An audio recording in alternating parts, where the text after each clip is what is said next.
오늘 말씀은 시편 85편입니다. 1절부터 13절입니다. 여호와여, 주께서 주의 땅에 은혜를 베푸사 야곱의 포로된 자들이 돌아오게 하셨으며 주의 백성의 죄악을 사하시고 그들의 모든 죄를 덮으셨나이다. 주의 모든 분노를 거두시며 주의 진노를 돌이키셨나이다. 우리 구원의 하나님이여, 우리를 돌이키시고 우리에게 향하신 주의 분노를 거두소서. 주께서 우리에게 영원히 노하시며 대대에 진노하시겠나이까. 주께서 우리를 다시 살리사 주의 백성이 주를 기뻐하도록 하지 아니하시겠나이까. 여호와여, 주의 인자하심을 우리에게 보이시며 주의 구원을 우리에게 주소서. 내가 하나님 여호와께서 하실 말씀을 들으리니 무릇 그의 백성 그의 성도들에게 화평을 말씀하실 것이라. 그들은 다시 어리석은 대로 돌아가지 말지로다. 진실로 그의 구원이 그를 경외하는 자에게 가까우니 영광이 우리 땅에 머무르리로다. 인애와 진리가 같이 만나고 의와 화평이 서로 입맞추었으며 진리는 땅에서 솟아나고 의는 하늘에서 굽어보도다. 여호와께서 좋은 것을 주시리니 우리 땅이 그 산물을 내리로다. 의가 주 앞에 서서 가며 주의 길을 닦으리로다. 아멘. 인자와 진리, 의와 화평이라는 제목으로 은혜를 나누고자 합니다. 사랑하는 성도 여러분, 하나님의 속성은 영원하시며 무한하시며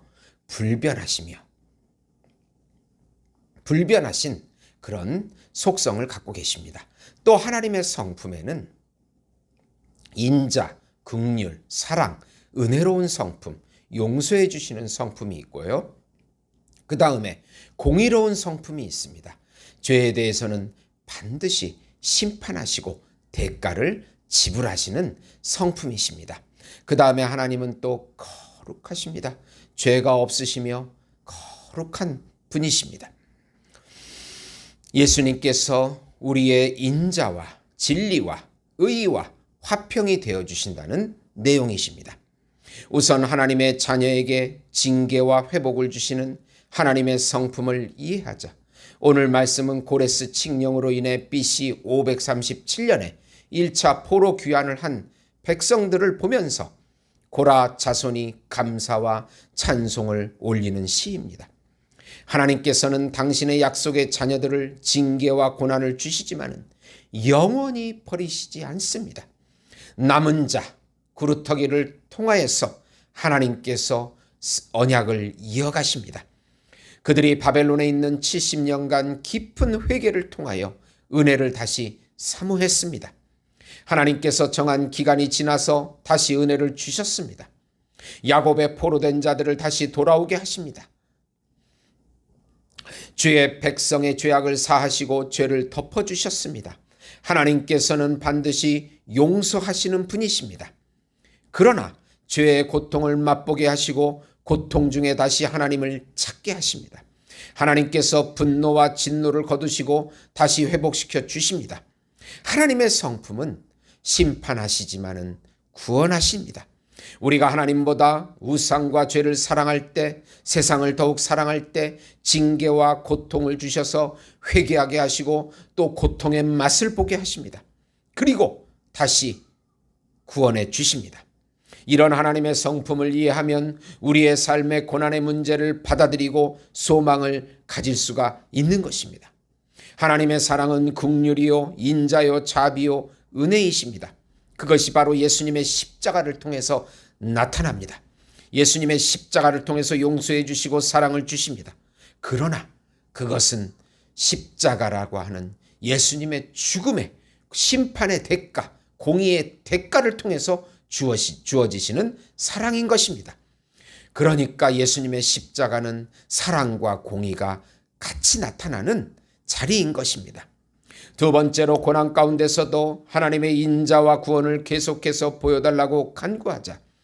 시인은 아직도 바벨론에 남아있는 당신의 백성들에게 분노를 거두시고 구원을 베풀어 달라고 간구합니다. 1차로 귀환했지만 아직도 2차, 3차 귀환할 백성들이 남아있습니다. 그들도 계속해서 약속의 땅으로 돌아와야 합니다.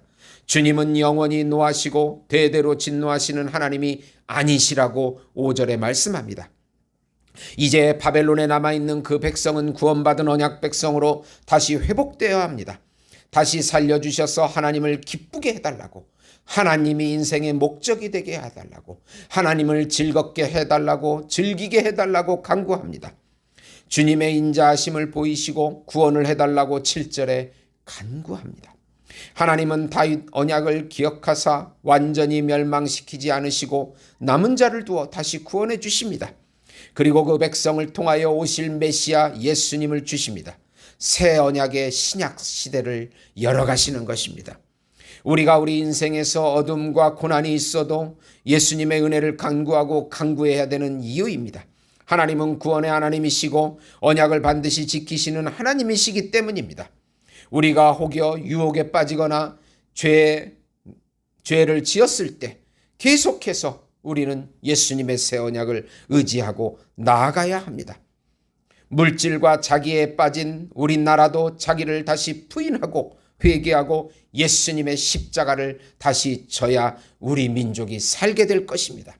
세 번째로 시인은 회복의 은총을 소망하며 확신하며 하나님을 찬양합니다.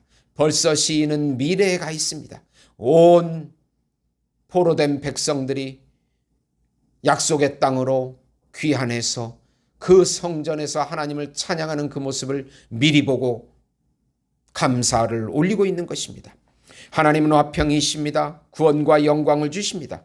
인애요 진리요 의와 화평을 주의 자녀들에게 10절에 내려주신다고 말씀하십니다. 진리가 다시 땅에서 솟아나고 의가 하늘에서 굽어 비춰주십니다. 의와 진리를 하나님께서 우리에게 비춰주십니다. 말씀과 성령을 통해서 우리 가슴 속에 비춰주십니다. 예수님을 통하여 우리의 구원을 다 성취하십니다.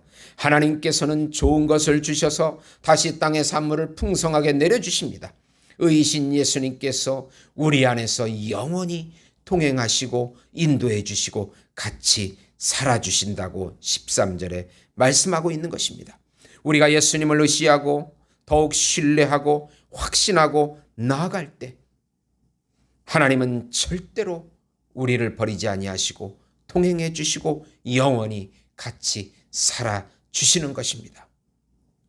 시편 85편 9절 10절 보시면 진실로 그의 구원이 그를 경외하는 자에게 가까우니 영광 영원히 우리 땅에 머무르리로다. 인애와 진리가 같이 만나고 의와 화평이 서로 입맞추었으며